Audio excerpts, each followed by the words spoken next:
स्वागत है आपका अनऑफिशियल कार्यालय में। दोस्तों आज की इस वीडियो में हम देखेंगे हमारे पास क्या क्या फिल्टरिंग के ऑप्शंस है पावर क्वेरी में। तो आज की ये वीडियो एक स्टेप बाय स्टेप ट्यूटोरियल होने वाली है जिसमें मैं आपको डेटा फिल्टरिंग के ऑप्शंस के बारे में बताऊंगा। तो इस वीडियो के एंड तक बने रहें। उम्मीद है कि आपको इस वीडियो से कुछ नया सीखने को मिलेगा। अगर आप मेरे चैनल अनऑफिशियल कार्यालय पर नए हैं तो इस चैनल को सब्सक्राइब कर दें आगे बढ़ने से पहले। चलिए दोस्तों शुरू करते हैं। तो दोस्तों मैंने यहाँ पर एक सैम्पल टेबल ले रखा हुआ है। तो क्योंकि ये डेटा ऑलरेडी टेबल में है तो हम इसे डायरेक्टली लोड कर सकते हैं पावर क्वेरी में। तो मैं डेटा में आ जाऊंगा और यहाँ पर फ्रॉम टेबल रेंज के ऊपर क्लिक कर दूंगा और इसे लोड कर लूंगा पावर क्वेरी में। तो एक बार आपका डेटा पावर क्वेरी में लोड हो जाए तो आप देख सकते हैं कि आपके डेटा के बगल में ये फिल्टरिंग के ऑप्शन होते हैं जो कि सिमिलर टू जो हमारे एक्सेल में होते हैं, हमारे एक्सेल के टेबल्स में होते हैं, वैसे ही दिख रहे होते हैं। एक नीचे की तरफ ड्रॉप डाउन लिस्ट होती है हमारे पास जिसके बेसिस पे हम फिल्टर कर सकते हैं।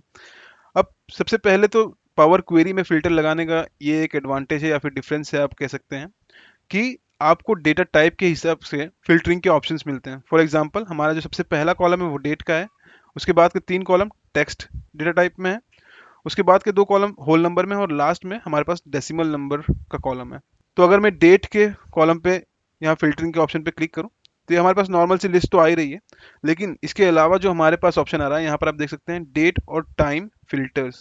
तो यहाँ पर हमारे पास काफ़ी सारे ऑप्शन हो जाते हैं, equals to, before, after, between, in, next, in, previous. तो ये काफ़ी सारे ऑप्शंस हैं जिन्हें आप अपने रिक्वायरमेंट के हिसाब से यूज़ कर सकते हैं। तो हम इनमें से कुछ देखेंगे अभी। तो उसको उसे देखने से पहले मैं आपको दिखा दूं कि अगर हम यहीं किसी टेक्स्ट कॉलम के ऊपर फिल्टर अप्लाई करने की कोशिश करें तो यहाँ पर हमें टेक्स्ट फिल्टर का ऑप्शन मिल जाता है जहाँ पर हम काफ़ी सारे ऑप्शंस मिल जाते हैं जो हम सिलेक्ट कर सकते हैं यहाँ पर। तो ये काफ़ी बेसिक से ऑप्शन है दोस्तों, तो आप खाली नाम पढ़ के यहाँ पर जान सकते हैं कि यहाँ पर आपको क्या करना है और ये डेटा क्या आपको ला कर देगा। जैसे कि अगर आप इक्वल्स पे क्लिक करेंगे तो आप जो भी इसे वैल्यू देंगे वो सेम वैल्यू लेकर आएगा। अगर डज नॉट इक्वल टू डालेंगे तो उस वैल्यू को छोड़ के बाकी सारी वैल्यू लेके आ जाएगा।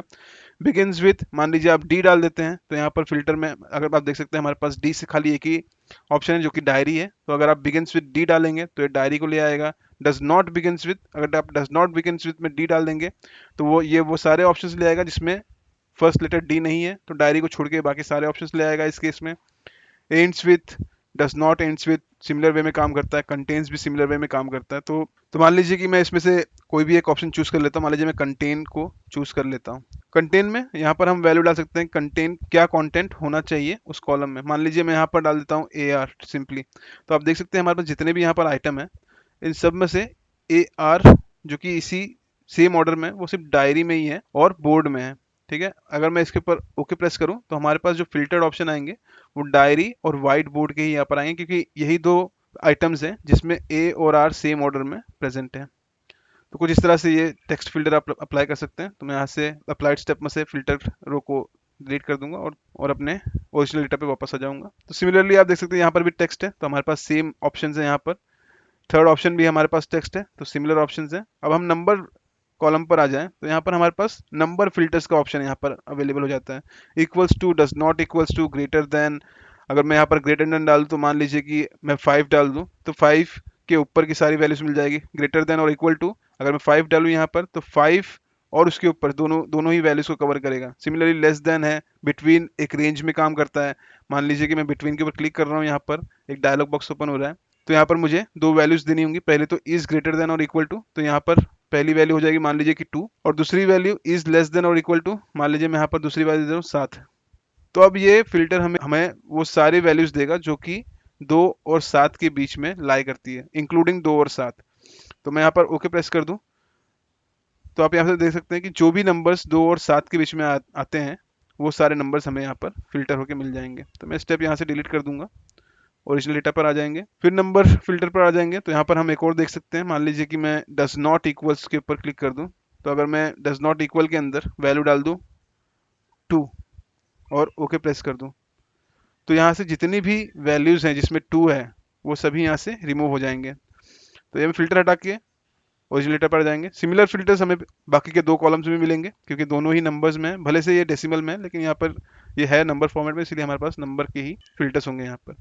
नेक्स्ट दोस्तों हम यहाँ पर डेट पर आ जाएंगे। तो डेट में हमारे पास काफ़ी सारे ऑप्शंस थे तो इनमें से हम कुछ देखेंगे। तो यहाँ पर भी आप देख सकते हैं कि ये जो ऑप्शंस हैं जो हमारे पास यहाँ पर हैं ये अपने नाम से ही काफ़ी अंडरस्टैंडेबल है। तो मान लीजिए कि मैं यहाँ से आफ्टर सिलेक्ट कर लेता हूँ। तो आफ्टर के डायलॉग बॉक्स में हमें डेट सिलेक्ट करनी होगी किसके बाद। तो हमारा जो डेटा है यहाँ पर ये डेटा 1 जुलाई से स्टार्ट हो रहा है। तो मान लीजिए कि मैं यहाँ पर आफ्टर मैं 1 जुलाई सिलेक्ट कर लेता हूँ। तो यहाँ से हम अपना मंथ चेंज कर लेंगे और मैं यहाँ पर 1 जुलाई सिलेक्ट कर लेता हूँ। तो 1 जुलाई के बाद का जितना भी डेटा है ये मुझे यहाँ पर प्रेजेंट करेगा। तो आप देख सकते हैं यहाँ से जो 1 जुलाई का डेटा था वो निकल गया और 1 जुलाई के बाद का डेटा हमारे पास यहाँ पर प्रेजेंट हो गया है। तो हमारा जो डेटा है वो 2 जुलाई से चालू हो रहा है। अपने स्टेप्स को अंडू कर लेता हूँ यहाँ से और ओरिजिनल डेटा पर आ जाते हैं। अब मान लीजिए कि इसमें से मैं एक और ऑप्शन देख लेते हैं हम। तो यहाँ पर जो ईयर, क्वार्टर, मंथ, वीक का ऑप्शन जो आ रहा है दोस्तों, तो ये हमारे डेटा पे एप्लीकेबल नहीं हो रहा है क्योंकि हमारा जो डेटा है वो सेम मंथ का है और कुछ डेज के लिए सेम मंथ में। तो मान लीजिए कि अगर आपके पास अलग अलग साल का डेटा है तो आप साल का फिल्टर लगा सकते हैं। आपके पास अलग अलग क्वार्टर का डेटा है तो आप अलग अलग क्वार्टर का डेटा लगा सकते हैं। तो उस हिसाब से आप लगा सकते हैं। लेकिन क्योंकि हमारे पास जो डेटा है वो सेम मंथ का है, इसलिए हम ये सारे जो ऑप्शन है मोस्टली यहाँ पर यूज़ नहीं कर सकते। मान लीजिए कि मैं यहाँ पर बिटवीन में आ जाता हूँ।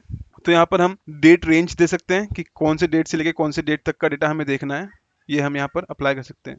दोस्तों बेसिक फिल्टर के अलावा हमारे पास यहाँ पर एडवांस फिल्टर का ऑप्शन आता है जो कि एक यूएसपी है डेटा को फिल्टर करने की पावर क्वेरी में। तो यहाँ पर एडवांस डेटा फिल्टर में आप मोर देन वन कॉलम के ऊपर साथ में फिल्टर लगा सकते हैं। बेसिक में आप जो फिल्टर लगा रहे थे तो आप एक सेम कॉलम के ऊपर लगा रहे थे फिल्टर। जैसे कि यहाँ पर लिखा है कीप रोज वेयर डेट, तो एक सिर्फ डेट के कॉलम में ही फिल्टर लग रहा था। लेकिन जैसे ही आप यहाँ पर एडवांस में आ जाते हैं तो आपके पास यहाँ पर मल्टीपल ऑप्शंस मिल जाते हैं जहाँ पर आप मल्टीपल कॉलम्स में एक साथ में फिल्टर लगा सकते हैं। पहले तो एक डेट कॉलम पे फिल्टर लगा देता हूँ। तो डेट इज आफ्टर और इक्वल, मतलब कि अगर ये 2 जुलाई या फिर उसके बाद का डेट है तो मुझे डेटा दिखा दे। तो मैं यहाँ पर 2 जुलाई का फिल्टर लगा रहा हूँ। और दूसरा मान लीजिए कि मुझे लगाना है यहाँ पर आइटम पर। तो 2 जुलाई या उसके बाद मान लीजिए मेरे जितनी भी डायरी बिकी हुई हैं मुझे उसका डेटा सिर्फ देखना है। तो मैं यहाँ पर सिंपली ओके प्रेस कर दूंगा इसे डालकर। तो आप यहाँ पर देख सकते हैं कि सिर्फ सेकंड और उसके बाद जितनी भी डायरीज बिकी हुई हैं उन सब का डेटा हम मुझे यहाँ पर प्रेजेंट हो रहा है कुछ इस तरह से। अब मान लीजिए आपको इसके अलावा तीसरे कॉलम में भी फिल्टर लगाना है उसके साथ में, तो वो भी पॉसिबल है। हम सिर्फ बेसिकली वापस से आ जाएंगे, यहाँ पर फिल्टर पर आ जाएंगे। यहाँ से मैं कोई भी ऑप्शन सिलेक्ट कर सकता हूँ। ऑप्शन सिलेक्ट करके मैं एडवांस पे आ जाऊंगा। तो यहाँ पर बेसिकली बाय डिफॉल्ट हमारे पास 2 कॉलम का ऑप्शन है। तो मान लीजिए मैं यहाँ पर दोबारा से 2 जुलाई या उसके बाद का ऑप्शन सिलेक्ट कर लेता हूँ और आइटम में आकर के मैं यहाँ पर दे देता हूँ प्रिंटर। अब मुझे थर्ड पे लगाना, तो यहाँ पर एंड क्लॉज का ऑप्शन आ रहा है, इसके ऊपर मैं क्लिक कर दूंगा। तो दोस्तों हमारे पास 2 ऑप्शन होते हैं एंड और के। एंड में ये होता है कि हमारे ये जितने भी स्टेटमेंट्स हम लिख रहे हैं ये सभी ट्रू होंगे तो ही डेटा हमारे पास विजिबल होगा।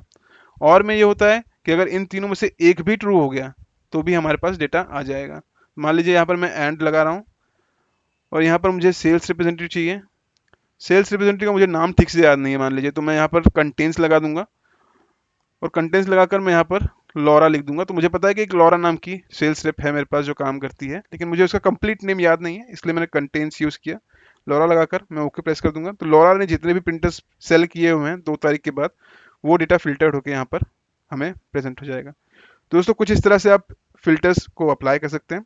अब मान लीजिए कि आपने फिल्टर्स को अप्लाई कर लिया तो यहाँ दूसरे जो काफ़ी यूजफुल ऑप्शंस हैं हमारे पास वो होते हैं कीप रोज और रिमूव रोज के फिल्टरिंग के लिए। तो मान लीजिए यहाँ पर कीप रोज में हमारे पास 5 ऑप्शंस हैं। यहाँ पर keep top rows, keep bottom rows, keep range of rows, keep duplicate and keep error. तो यहाँ पर मान लीजिए कि मुझे सिर्फ टॉप 10 रोज का ही डेटा चाहिए। तो यहाँ पर मैं कीप रोज के ऊपर क्लिक करके यहाँ पर वैल्यू टाइप कर दूंगा 10 और ओके प्रेस कर दूंगा। तो मेरे पास सिर्फ 10 रोज रह जाएंगी जो कि टॉप 10 रोज रहेंगी वही। अब मैं इसे अंडू कर दूं और दोबारा से हम यहाँ पर देखेंगे सेकंड ऑप्शन। मान लीजिए कि अब मुझे रेंज ऑफ रोज रखनी है। तो बॉटम सिमिलरली जैसे हमने देखा टॉप काम करता है, सिमिलरली बॉटम भी वैसे ही काम करता है। अब मुझे रेंज ऑफ रोज रखनी है तो मैं रेंज ऑफ रोज पर क्लिक करूंगा। तो जो हमारी फर्स्ट रो होनी चाहिए वो क्या होनी चाहिए वो यहाँ पर हमसे पूछ रहा है। तो मैं चाहता हूँ कि हमारी जो फर्स्ट रो है वो रो 20 से स्टार्ट होनी चाहिए। रो 20 से मुझे नेक्स्ट 10 रोज को देखना है, तो वो नंबर हम यहाँ पर स्पेसिफाई कर देंगे और ओके पर क्लिक करते ही तो हमारा डेटा जो है वो रो 20 से चालू होगा और हमारे पास उसके बाद के सिर्फ 10 रिकॉर्ड्स ही यहाँ पर विजिबल होंगे। तो इस तरह से कुछ ये काम करता है। फिर उसके बाद कीप डुप्लीकेट्स, तो हमारे डेटा में जो भी डुप्लीकेट है वही सिर्फ यहाँ पर रहेगा। कीप एरर, जिस भी रो में एरर है वही रोज यहाँ पर हमें प्रेजेंट होंगे। तो देखिए मैं अगर मैं कीप एरर पर क्लिक करता हूँ तो यहाँ पर कुछ भी नहीं प्रेजेंट होगा क्योंकि हमारा जो डेटा सेट है इसमें कोई एरर्स नहीं है अभी के लिए। अब रिमूव रो भी हमारे पास सिमिलरली जो सेम ऑप्शंस थे वही सारे ऑप्शन मिल जाते हैं। खाली यहाँ पर एक एडिशनल ऑप्शन हमें मिलता है रिमूव ब्लैंक रो का। तो अगर आपके डेटा में कोई भी ब्लैंक रो है तो इसके ऊपर क्लिक करते ही आपके सारे ब्लैंक रोज रिमूव हो जाएंगे। अब यही सारे सेम ऑप्शंस हमें यहाँ पर मिल जाते हैं। यहाँ पर लेफ्ट साइड कॉर्नर में एक टेबल का ऑप्शन है, इस पर क्लिक करेंगे तो हमें कीप टॉप रोज, बॉटम रोज और बाकी सारे ऑप्शंस भी यहाँ से मिल जाते हैं। तो दोस्तों ये थे कुछ सिंपल से स्टेप्स और सिंपल से ऑप्शंस जिसे आप यूज कर सकते हैं डेटा को फिल्टर करने के लिए पावर क्वेरी में। तो उम्मीद है कि आपको इस वीडियो से कुछ नया सीखने को मिला होगा। अगर आपको ये वीडियो अच्छी लगी तो इस वीडियो को लाइक करें। मेरे चैनल अनऑफिशियल कार्यालय को ऐसे ही इन्फॉर्मेटिव वीडियोस के लिए सब्सक्राइब करें। मैं इस प्रैक्टिस डेटा शीट की लिंक आपको इस वीडियो के डिस्क्रिप्शन बॉक्स में दे दूंगा, आप वहां से इसे डाउनलोड करके प्रैक्टिस कर सकते हैं। आज के लिए बस इतना ही, मिलते हैं नेक्स्ट वीडियो में। Thank you.